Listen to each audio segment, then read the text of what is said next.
Comenzamos la clase de hoy con la historia de Adán y Eva, el inicio. Adán, su fracaso y esperanza. Esta es la parte número 1 de esta clase.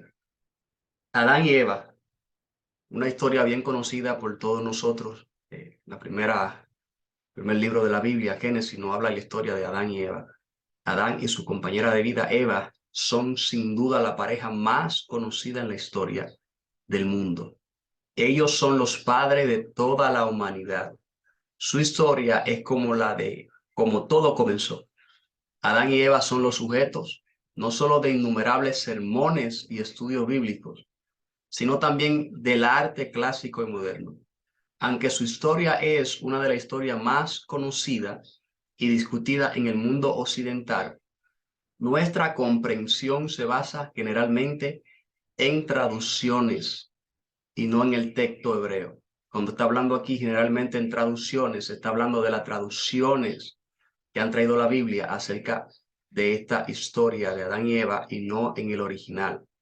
Y por lo tanto, la mayor parte de los matices importantes de la historia a menudo se pasan por alto. Adán y Eva. A pesar de que muchos otros personajes bíblicos tenían cónyuges, Adán y Eva son únicos y no pueden ser estudiados o examinados por separado el uno del otro. Por lo tanto, este estudio los analiza juntos, que sería imposible hablar de Eva sin mencionar a Adán. Eso es imposible. Esta historia comienza junto con ellos dos. La visión hebrea. La palabra Adán, que se traduce como Adán, significa simplemente humano. Ese es el significado del nombre Adán. Hay otras palabras para el nombre, como Ish y Geber, pero Adán transmite la idea de la humanidad. La palabra Adán está conectada con otras dos palabras hebreas. Esta conexión aclara su significado para los lectores originales del libro de Génesis. Los antiguos hebreos, esta palabra Dam significa sangre y Adamash, tierra, nos muestra que el significado básico de Adán fue de alguna manera asociado tanto con la sangre y la tierra. El primer relato de los orígenes de Adán se encuentra en Génesis 1, 26 y 31. Sin embargo, es importante verlo en el contexto de toda la historia de la creación. Después de haber concluido la creación de la luz, que fue en el día 1, el cielo, día 2, la tierra y las plantas, día 3, las estrellas, día 4, los peces y las aves, día 5, el escenario estaba listo para la obra más importante de la creación, la culminación, el día 6. Es en el día 6, el día sexto, donde Dios creó a los animales de la tierra y los seres humanos. Es sorprendente ver esto porque mientras Dios crea los humanos, se crea la raza humana por último, sin embargo, es creada el mismo día el reino animal. La moraleja de la historia aquí no es que los seres humanos son animales. Presta atención en esto. No es que seamos animales, sino que los humanos y los animales tienen una relación mucho más estrecha que cualquier otra cosa de la creación. Así que hay una relación entre los animales y el hombre. Esto se volverá más claro luego cuando examinemos la historia del próximo héroe de la Biblia, que es Noé. Primer relato de la creación.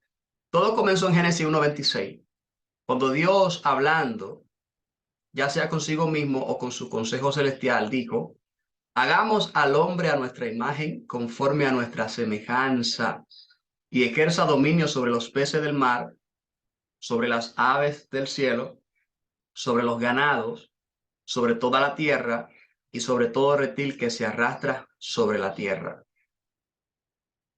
Visión hebrea.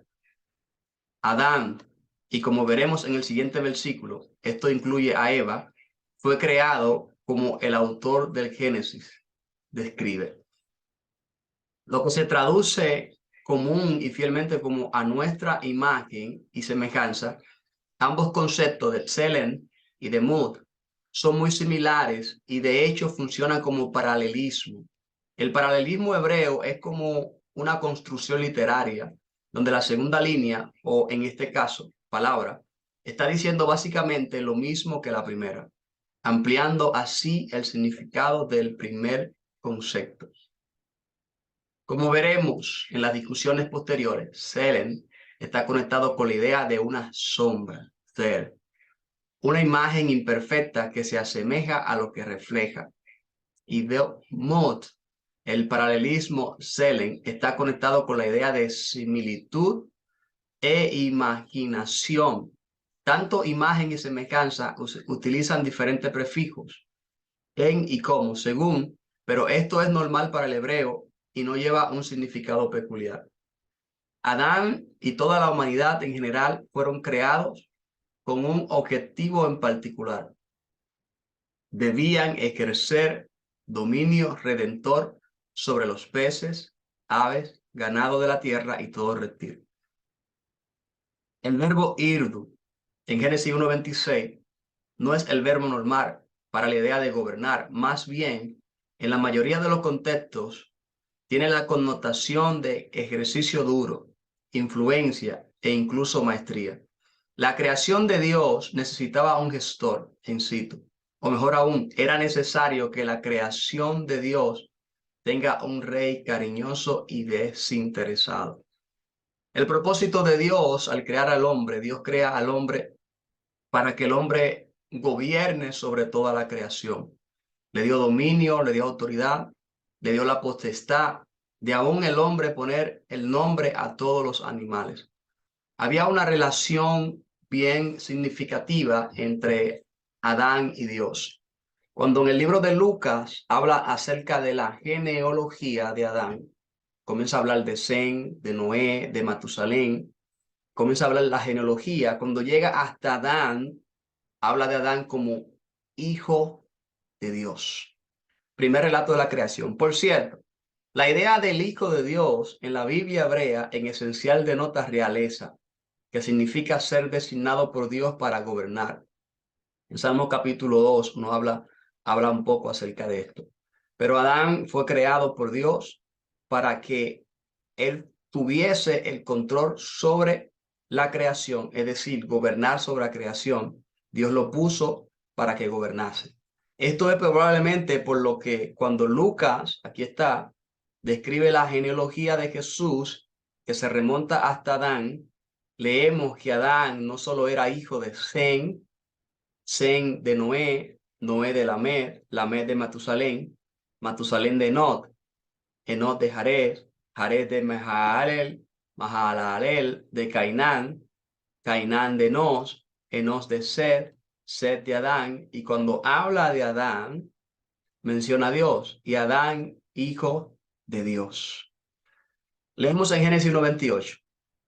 Y los bendijo Dios y le dijo, sed fecundos y multiplicaos, y llenad la tierra y sojuzgadla, ejerced dominio sobre los peces del mar, sobre las aves del cielo y sobre todo ser viviente que se mueva en la tierra. Génesis 1:28. Visión hebrea. La palabra hebrea verash puede significar literalmente bendecir o arrodillarse. No está claro cuál de estos dos significados viene primero, pero es interesante que en la Biblia hebrea el verbo verash, bendecir, a menudo se suyupone al verbo arar, que es maldecir.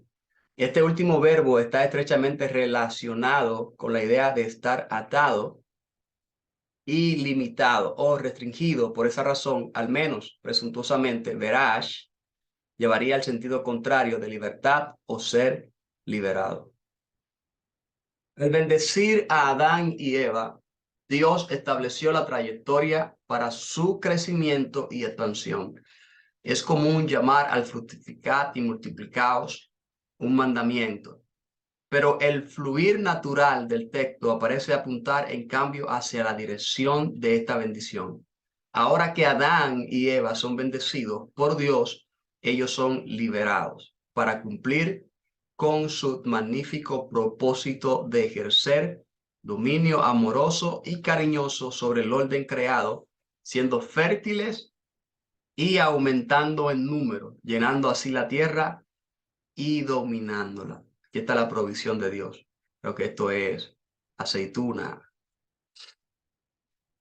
Tan pronto como se declara la provisión de Dios se anunció para los seres humanos y los animales. Génesis 1:29 hasta el 31.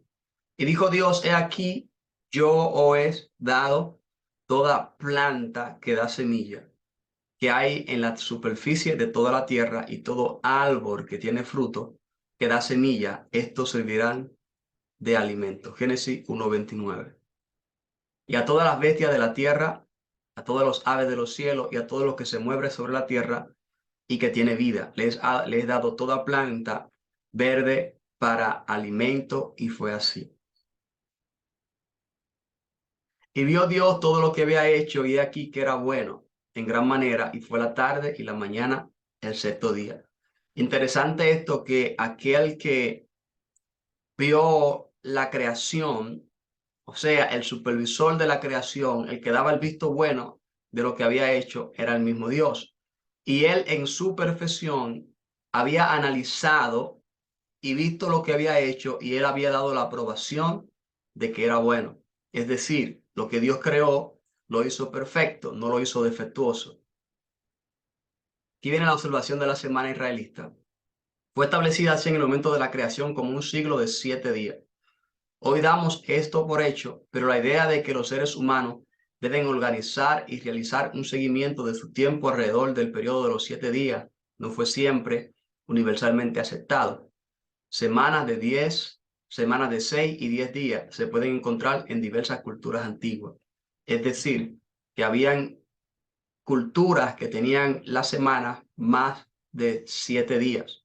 Habían unas que tenían 6 días, un día menos, y otras tenían 10 días, tenían 3 días de más. Visión hebrea.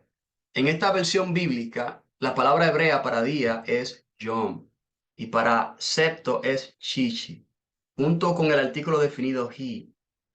El día sexto, el 6, es en realidad shesh, pero añadiendo la letra yod al final de esta palabra cambia a un adjetivo shishi. Discúlpenme mi hebreo, yo no sé leer hebreo, he aprendido unas cuantas palabras, pero todavía estamos cortos. La palabra Shabbat, sábado, está gramaticalmente relacionado con la palabra como cesar, descansar y reposar. Esta raíz se conecta con la palabra del hebreo moderno para huelga, shevita, ilustra el punto aún más. Esta palabra Shabbat, que es la palabra sábado, vemos que Dios completa la creación en el día sexto, culminando con la creación más grande, o el tope de la creación, que es el hombre. Y en el día séptimo, Dios decide descansar porque había acabado de toda la obra que hizo. Así como Dios descansó, es un ejemplo para nosotros, para que nosotros también descansemos en Él. Podemos entrar en un reposo, podemos entrar en un descanso cuando entramos a esa presencia, a esa relación con el Señor. Es bueno trabajar, pero Dios nos enseñó que también el descanso es necesario.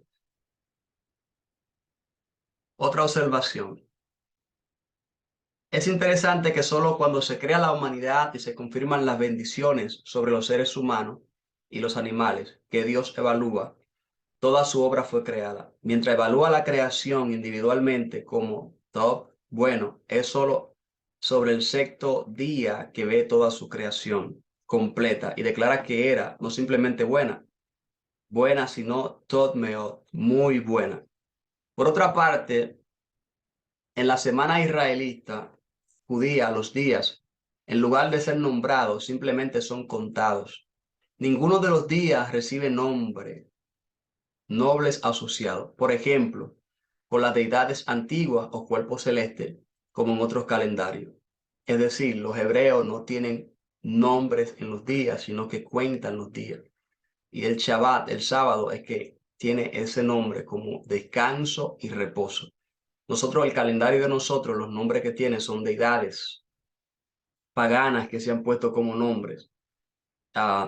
Solamente el séptimo día tiene el privilegio de tener su propio nombre, Shabbat. porque ese es el día en que Dios descansa. Los demás días, los hebreos lo cuentan, no tienen nombre, como deidades paganas, como tenemos aquí en el calendario romano que tenemos nosotros. Segundo relato de la creación, Génesis 2. Comienza centrándose en día séptimo. Dios ha terminado toda la obra de creación y al igual que con las bendiciones anteriores sobre los animales y los seres humanos, Él ahora bendice el séptimo día y lo aparta de los otros 6. La sesión introductoria comienza en Génesis 1:1 y termina en Génesis 2:4 con las palabras: esta es la historia de cómo los cielos y la tierra fueron creados. Pieza por pieza, aunque de una manera un tanto truncada, la Torá va proporcionándonos más información acerca de los orígenes de Adán. Después de una breve explicación acerca de la creación, antes de las primeras lluvias, el capítulo va ampliando la historia de la creación de Adán. Leemos en Génesis 2:7. Entonces el Señor Dios formó al hombre del polvo de la tierra y sopló en su nariz aliento de vida, y fue el hombre un ser viviente. Visión hebrea. Ya hemos mencionado brevemente que la palabra Adán o humano, Adán, está conectada a la palabra tierra o mundo, Adamás. Pero aquí en el texto se nos da poco de esta importante calificación. Adán no es simplemente formado a partir de la tierra, Adamás, sino desde la afar, la tierra. El significado más simple de esta palabra hebrea, afar, es polvo, ceniza o escombro. Si se comparan los dos relatos de la creación de Adán, Génesis 1:26-28 y Génesis 2:4-25, emergen algunas diferencias interesantes. Primero, los nombres de Dios son diferentes. En el primer relato se hace referencia al Creador como Dios o Elohim en hebreo, mientras que el segundo se refiere al Creador como el Señor Dios, Elohim. Segundo, la creación se produjo de manera diferente. En el primer relato, Dios crea a través del habla. En el segundo, toma acciones físicas. El tercero, se creó el mundo en un orden diferente.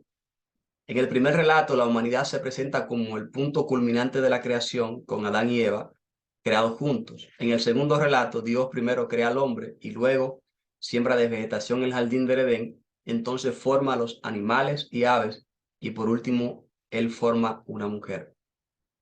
Hay dos enfoques fundamentales diferentes en la comprensión de esta historia divergente.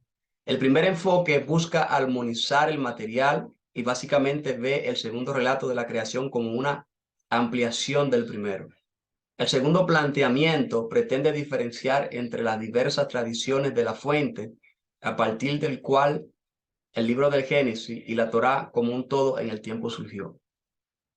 Esta ha sido la clase de Adán, su primera parte, acerca de los inicios de la creación. Es interesante conocer acerca de esta historia, porque a través de esta historia vemos cómo Dios se inspiró en su creación y cómo el propósito de Dios, la imagen de Dios, el propósito de Dios fue reflejado en el hombre. El primer hombre, Adán, fue creado y es llamado como hijo de Dios. O sea, la creación del primer hombre, Adán, Dios creó a un ser perfecto. Vemos aquí en la historia de la creación que Dios comienza a observar cada día de su creación y a analizarla para ver si lo que había hecho era bueno. Y Dios mismo inspeccionó la creación y vio que era bueno. Así que nos hemos dado cuenta de que Dios se inspiró en hacer el hombre y creó al hombre con el propósito de que el hombre se enseñorease de la tierra. Es decir, Dios, su propósito era gobernar en la tierra a través del hombre. Lo hizo un rey sobre la tierra para que se enseñorease.